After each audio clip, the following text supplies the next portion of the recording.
Hi, boys and girls. It's Thursday. This is Mrs. Wishart coming at you from my kitchen again. Seems to be the easiest place for me to sit and do these. I decided to give myself a little dress down spirit day, wearing my St. Wenceslas Knights wear. Yesterday's question I had asked was, if you could vote for your favorite cookie for me to bake, would it be chocolate chip, peanut butter, or Rolo cookies? It was a tie between chocolate chip and Rolo. So I combined the recipes and I made chocolate chip bars with Rolos in the middle. Here, have one. Also, it was so nice yesterday afternoon that once my husband was home, we were able to go outside and we washed all 3 cars and cleaned them out. Needless to say, I was pretty tired last night when I went to bed. My hat for the day really isn't a hat. It's this lovely jeweled crown. And this is not the exact one in this picture, but one year, the 3rd grade teachers, we dressed up as homecoming queens. And I have a picture of me wearing a tiara. Isn't that lovely? The glasses actually make the costume, I think. All right, for our question of the day today, do you think it is more difficult to be an author or an illustrator? I really like doing both of those things. Story writing was one of my favorite things as a kid, and it still is. But I also like to draw, you know that.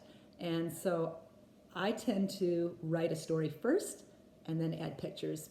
But it's okay to do it the other way too, because sometimes your inspiration for a story might come through your actual pictures that you've drawn.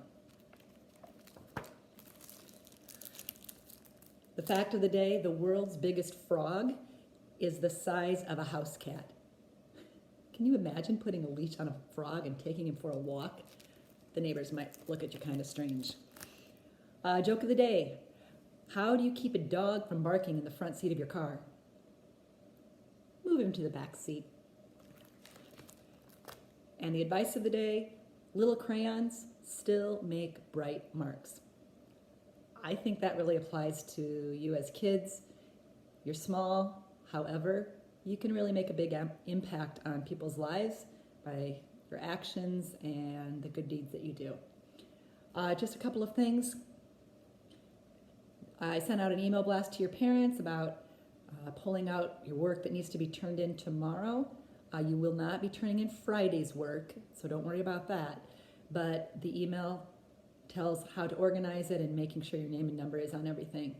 I'm heading up to school later this afternoon to meet Mrs. Fuchsa and Ms. Timmerman so that we can plan out the next round of this schooling at home. But we have a faculty meeting this morning online, and hopefully I can get some questions answered that I have. If you want to email me back today, you can either answer the question of the day, do you think it's harder to be an illustrator or an author? Or it might be kind of fun for you to let me know what's been the hardest part of having school at home for you. All right, see you Friday. Bye.